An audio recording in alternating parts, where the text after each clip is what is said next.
Mystery revealed. What happens in the first hours after death? What I am about to reveal may change everything you believe about death. There are hidden truths that few people know, secrets that have been concealed for centuries.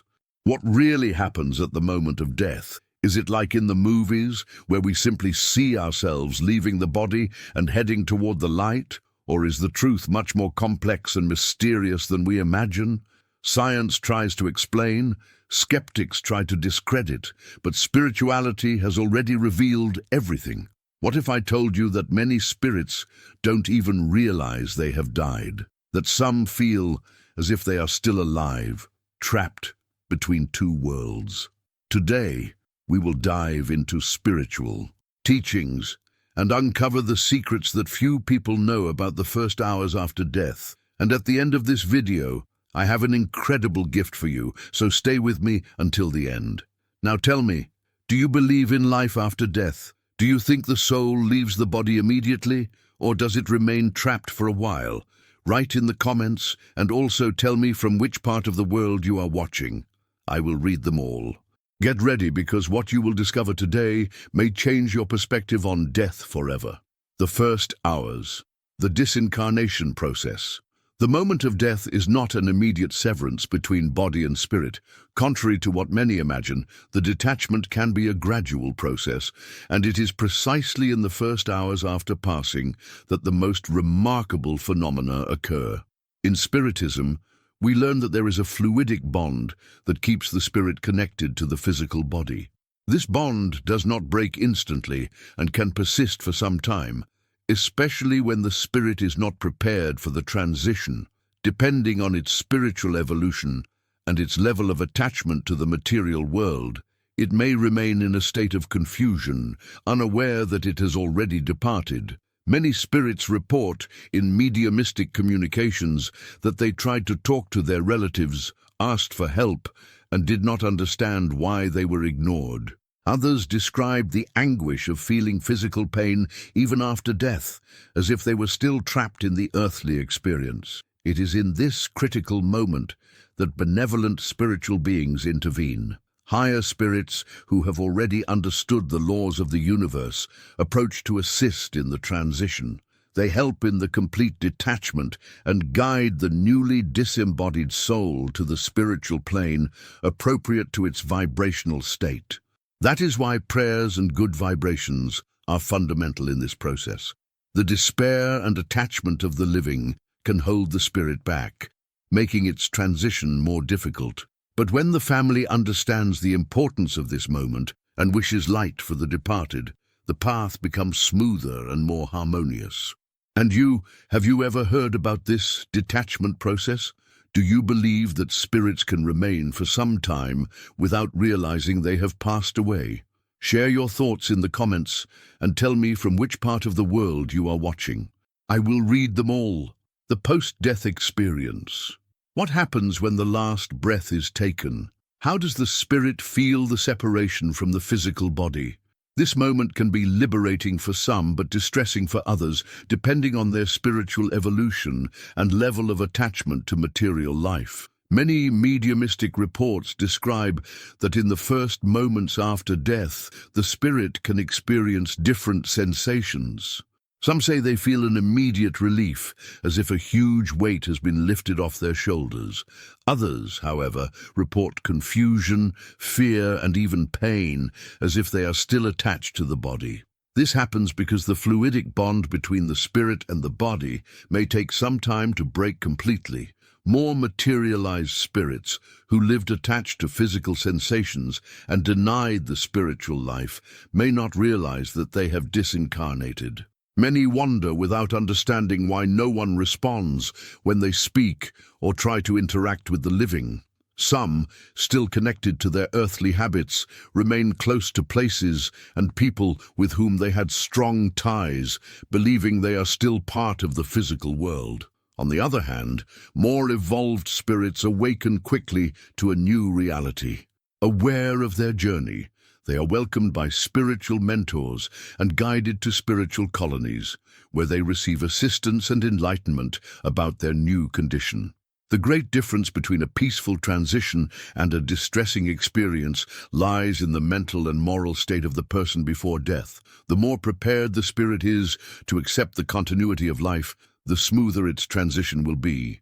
And have you ever heard stories of people who have had near-death experiences or felt the presence of loved ones after their passing?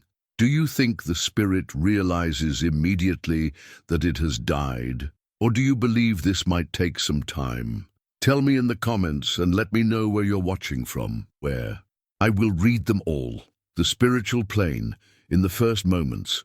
What happens when the spirit finally detaches from the body? Where does it go? Will it be received by beings of light, or will it face a period of confusion and suffering?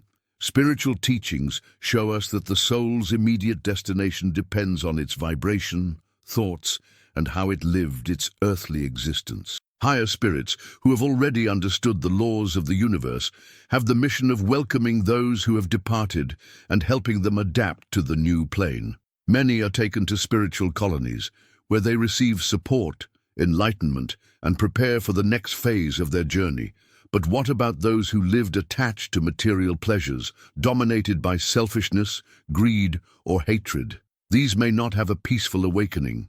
When a spirit refuses to accept its new reality and still vibrates in dense emotions, it can be drawn into regions known as the umbral, a spiritual zone of suffering where it remains until it is ready to move forward.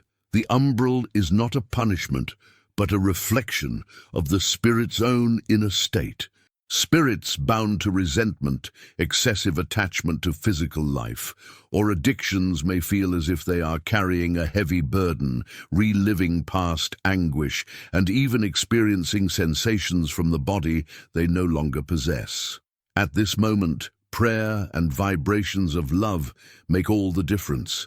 The prayers of loved ones create a bridge of light that helps the spirit detach and awaken. Love is the force that can rescue those who suffer and guide them toward a path of peace and evolution. And do you believe prayers can help departed spirits? Have you ever had an experience where you felt the presence of someone who has passed away? Tell me in the comments and let me know where you're watching from. I will read them all. Spiritual testimonies about the moment of death. Has anyone ever returned to tell what happens at the moment of death? What did Allan Kardec and Chico Xavier say about this process? Through mediumship, many disincarnated spirits have shared their experiences of leaving the physical body. Some described a peaceful awakening, enveloped in light and warmth, while others faced confusion, despair, and even darkness. The key difference in these experiences lies in the mental and spiritual state of the person at the time of passing. In the Spirit's book, Allan Kardec revealed that detachment can be quicker and painless for those who lived a balanced and spiritualized life. Elevated spirits narrate a serene process where they are immediately received by beings of light. Meanwhile, those who carry remorse, fears, or excessive material attachments may remain trapped in the illusion of earthly life, unaware that they have passed on. Chico Xavier, through his psychographic messages, shared impressive testimonies. Many spirits reported feeling a state of numbness at the moment of death, as if they were dreaming. Others spoke of deep peace and a sense of relief, as if they had been freed from a heavy burden. However, there were also those who described moments of suffering, feeling the impact of their earthly actions and reliving their emotional pains. The mental state at the time of death directly affects the transition to the spiritual plane. Fear, despair, and rebellion can make the passage more difficult, prolonged, and painful. On the other hand, acceptance, faith, and inner peace facilitate this process, allowing for a smoother and more conscious awakening. And have you ever read or heard spiritual testimonies about the moment of disincarnation?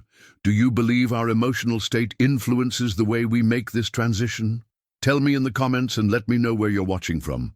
I will read them all. How can we help spirits in the first hours after death? Death is not the end, but rather a passage. And just like a traveler departing to an unknown land, the spirit needs guidance, support, and peace to move forward. But can we, the ones left behind, actually help those who have passed on? The power of prayer to calm and guide. Many spiritual accounts confirm that prayer acts as a beacon of light for the departed. When we pray for a loved one who has just passed, we are sending vibrations of serenity and strength, helping them detach from the physical world without fear or suffering. Rescue spirits often use this energy to guide the newly disincarnated to the right spiritual plane. The danger of attachment and family despair. Love is eternal, but attachment can be a great obstacle in a spirit's transition. Family despair, inconsolable tears, and rebellion over the departure can bind the soul to the earthly plane, making its journey more difficult. Many spirits have reported that they felt the pain of their loved ones and couldn't move on because of it. The best way to show love for those who have passed is not through suffering, but by sending thoughts of light, peace, and gratitude. Acceptance and the sincere wish for the spirit to find its path of evolution are the greatest gifts we can offer. What can you do to ease a loved one's transition? Pray with sincerity, asking that they be received by spiritual benefactors. Avoid calling out to them excessively, as this can keep them attached to earth. Remember them with love and gratitude instead of pain and sorrow. If possible, request a home gospel reading or a mass in their honor for spiritual elevation. Death is merely a doorway to another dimension of existence. The spirit continues, feels, learns, and evolves. But the way it makes this journey depends largely on the vibrations we emit.